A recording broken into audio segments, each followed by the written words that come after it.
My name is Elizabeth Anderson. Everyone calls me Betty. I just turned 65, but I still feel young at heart. I've been living alone since I lost my beloved husband George 3 years ago, but I don't have time to feel lonely. Even after retiring from my 40-year career as an elementary school teacher, I keep busy with local volunteer work and my book club. My motto is, life is a continuous learning experience. George used to laugh and say, "You can't stop being a teacher, even in retirement, can you?" My greatest joy is spending time with my son Michael and his family. Especially my 3-year-old grandson Tommy, who's the light of my life. Just seeing his smile warms my heart. Tomorrow is Tommy's 3rd birthday.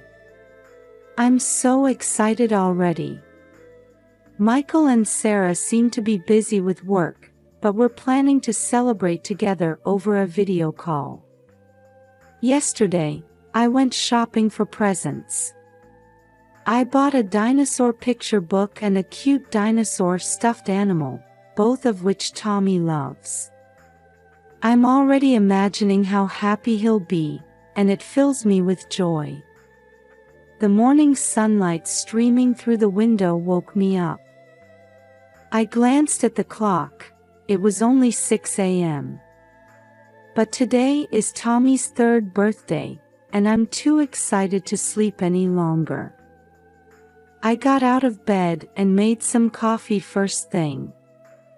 With a warm cup in hand, I headed to the living room. On the table lay the presents I had carefully wrapped last night. I couldn't help but smile. At 8 o'clock, I started preparing for the video call. I turned on my new tablet and checked the connection. I fixed my hair and put on a bright cardigan that Tommy likes. I hung Tommy's favorite dinosaur picture in the background. At 9 a.m., the appointed time, I nervously pressed the call button. As the ringtone sounded, my heart started racing. The screen brightened, and Tommy's face appeared. But at that moment, my smile froze. "Tommy." My voice was trembling. The Tommy on the screen had white bandages wrapped around both eyes. His usual bright smile was nowhere to be seen. "Grandma." Tommy's voice was small and shaky. "Grandma, I can't see anything." With those words, I felt my world crumbling. "Tommy, what happened? What's going on?" I asked frantically. But Tommy remained silent, just trembling his small body. "Michael? Sarah? Are you there?" I called out desperately, but there was no answer. Around Tommy, there were no birthday decorations or cake to be seen. Just white walls and a dimly lit room. What kind of special birthday is this? "Tommy, it's okay. Grandma's coming right away, all right?" Tommy nodded faintly at my words. The video call suddenly cut off. I tried calling back, but couldn't get through. As my mind went blank, I immediately decided to take action. With shaking hands, I grabbed my car keys and rushed out of the house. It's a 3-hour drive to Michael's house. On the way, I called Michael and Sarah's cell phones multiple times, but neither answered. Anxiety and fear spread through my chest, but I told myself I needed to stay calm for Tommy's sake. 3 hours later, I arrived at Michael's house. I knocked on the front door, but there was no response. "Tommy." "It's Grandma," I called out, and I heard a faint noise. Deciding it was an emergency, I used the spare key I had been given before to enter the house. In the dim interior, I found a frightened Tommy. "Grandma!" Tommy ran towards me, crying. "It's okay, Tommy. You're safe now." I hugged my grandson tightly. I carefully removed the bandages from Tommy's eyes. Fortunately, there didn't seem to be any major injuries, but there were bruises around his eyes. Anger welled up inside me, but right now, calming Tommy down was the priority. "Tommy, let's go home with Grandma," I said gently while quickly packing his things. Before getting in the car, I called the police and Child Protective Services, briefly explaining the situation. Following their instructions, I decided to move Tommy to a safe place. As I drove, my resolve solidified. What should I do next to uncover the truth and protect Tommy? It's going to be a long night. By the time I brought Tommy back to my house and finally settled him down, it was late into the night. After gently tucking him into bed, I returned to the living room, feeling almost crushed by heavy fatigue and anxiety. Gazing out the window, I desperately tried to figure out what to do next. I still couldn't reach Michael and Sarah. Where on earth were they? And why had they left Tommy in such a state? Questions kept piling up. I took a deep breath to calm myself. "Stay cool, Betty," I told myself. From my years of teaching experience, I knew the importance of remaining calm in difficult situations. First thing in the morning, I called Child Protective Services and gave them a detailed explanation of the situation. They responded quickly, arranging for a social worker to visit my home that same day. Next, I contacted my friend Judy, who lives near Michael's house. "Judy, it's been a while," I said over the phone. Judy sounded surprised. "Betty, what's the matter? Did something happen?" I took a deep breath and briefly explained the situation. Judy's voice was clearly shaken. "Actually," Judy began hesitantly, "things have been strange at Michael's house lately.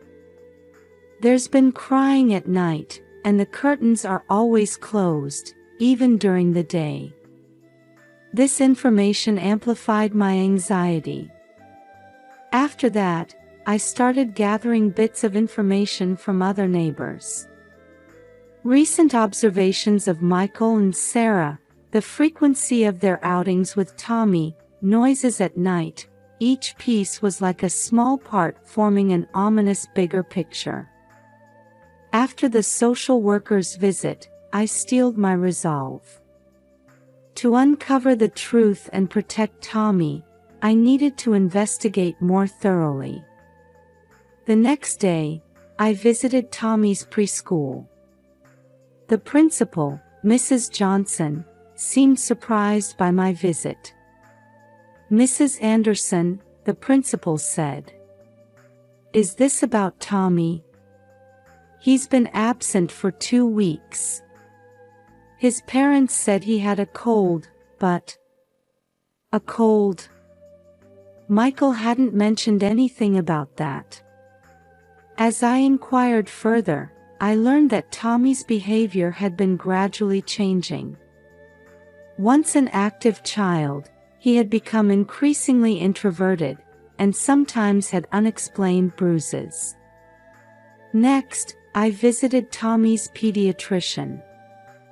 While bound by doctor-patient confidentiality, the doctor, seeing my desperate state, offered some general advice.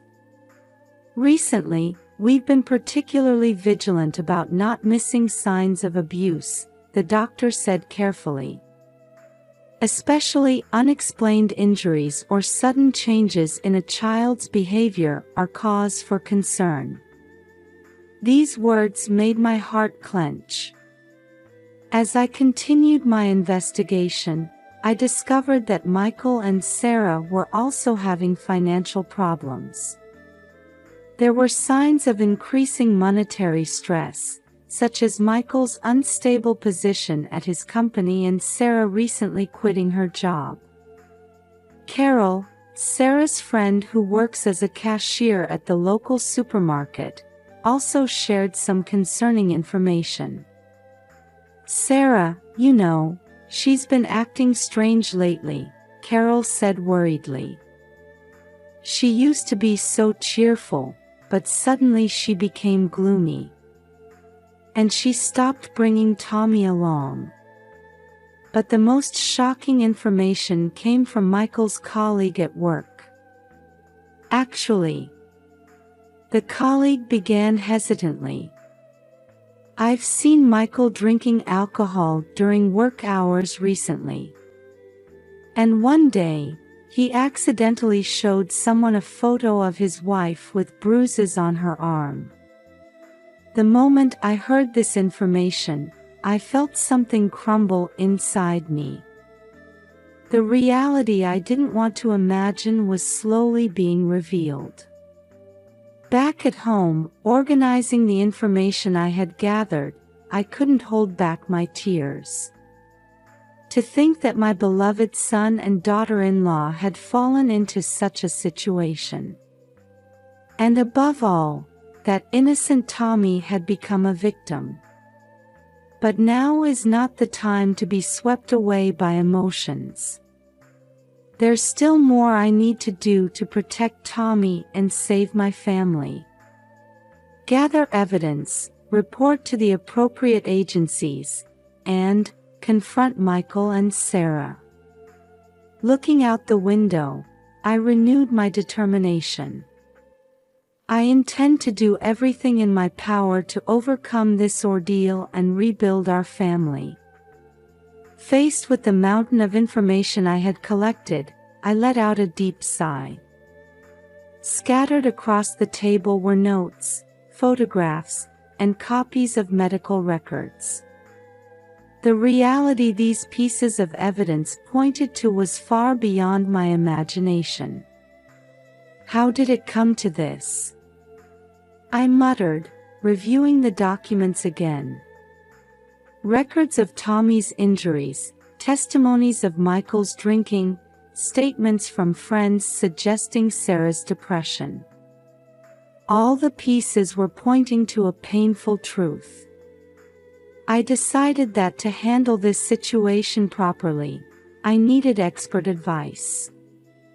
I contacted Jeanette, a longtime friend and retired lawyer.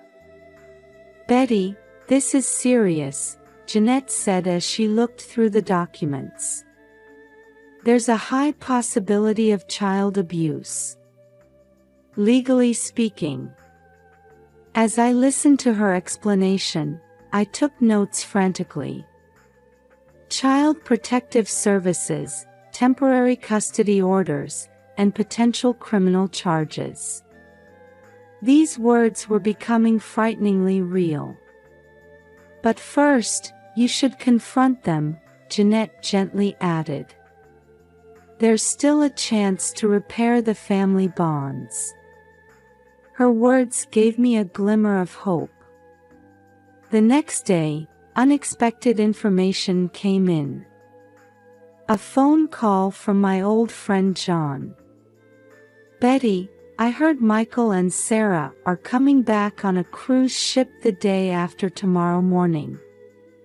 My heart raced. The time for confrontation had finally come. "Thank you, John," I replied, taking a deep breath. "I'll go to the port too." After hanging up, I started preparing. I put the necessary documents in my bag and packed a change of clothes. And I didn't forget Tommy's favorite stuffed animal. I looked at my reflection in the mirror. My face looked tired, but my eyes showed strong determination. "I'm ready to meet you," I murmured to the mirror. As the night deepened, I spent a sleepless night. In my mind, the scene of tomorrow's confrontation played over and over. Anger and sadness, and above all, a strong desire to save my family, all intermingled. The next day, as a final preparation, I spent precious time with Tommy. The bruises around his eyes were fading, but the wounds in his heart were still not healed.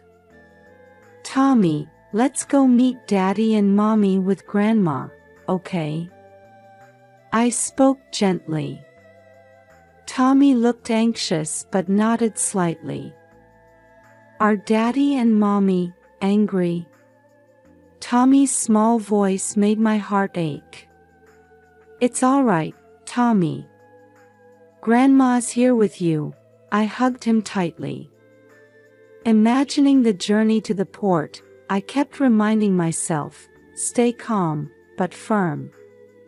With love, but without compromise.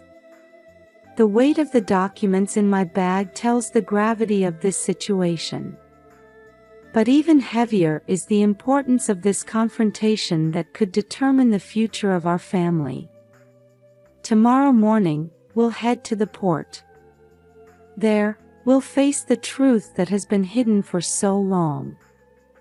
And no matter how painful it may be, I believe it will be the first step in repairing our family bonds.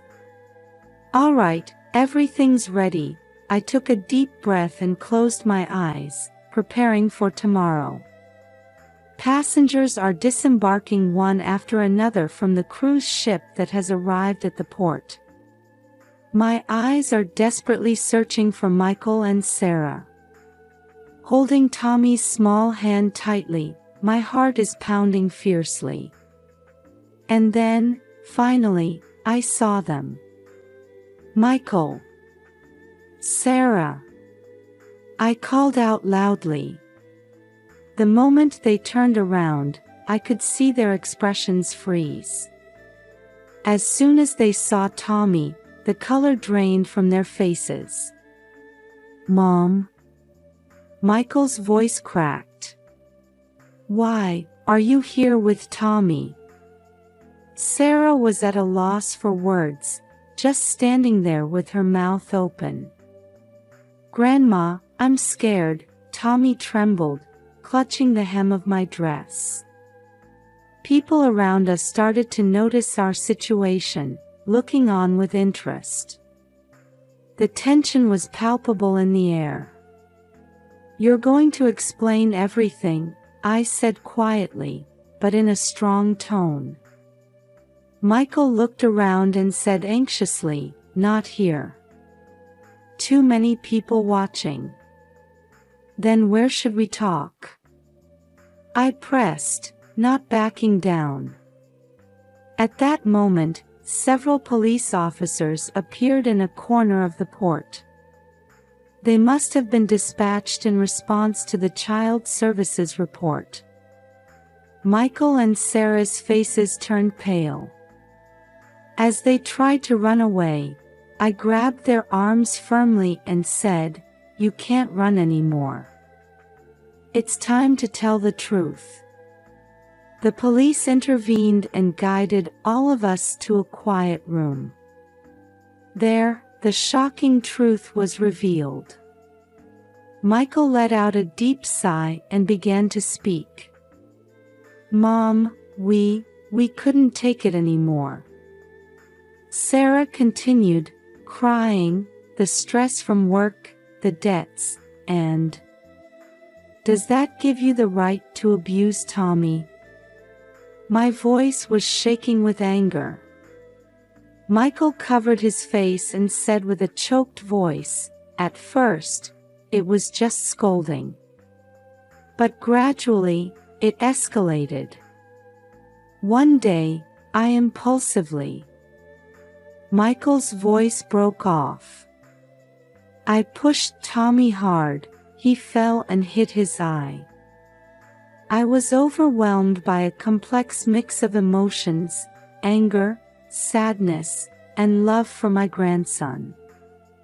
Why didn't you ask me for help? My voice was trembling. We were ashamed, couldn't tell anyone. Michael's answer made my heart ache. The police officers were watching the situation with stern expressions, but one female officer was gently talking to Tommy. It's okay now, Tommy. You're safe, she said. At those words, Tommy's body seemed to relax a little. Michael and Sarah were arrested, and Tommy was placed under the protection of Child Protective Services. Witnessing the breakdown of my family, my heart was in turmoil. However, I couldn't help but feel a slight relief that Tommy's safety was now assured. Epilogue. 6 months have passed since then. Michael and Sarah received suspended sentences and are participating in a strict rehabilitation program. Ironically, they ended up being exposed to the public eye they had feared so much. Tommy came to live with me, and day by day, we're working on healing his heart and body. Grandma, can we go to the park today? Tommy asks at the breakfast table. The wounds around his eyes have healed, and his smile is slowly returning. Of course, Tommy, I smile at him gently. The road to rebuilding our family is long and difficult, but I haven't given up hope. Michael and Sarah are sincerely reflecting on their actions and, while receiving counseling, are trying to gradually repair their relationship with Tommy. Betty, thank you so much, Sarah said tearfully during a recent visit. If you hadn't taken action, we would have sunk into a bottomless pit. The family bonds have been deeply wounded, but I believe that with love, patience, and above all, hope, they will surely heal someday. By overcoming this ordeal, our family will become stronger. I firmly believe that the future reflected in Tommy's smile will be filled with happiness.